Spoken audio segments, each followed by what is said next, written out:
বাড়িতে চল গোনা পোড়ার দরকার নাই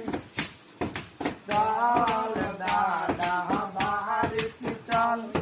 গোনা পোড়ার দরকার নাই বগরা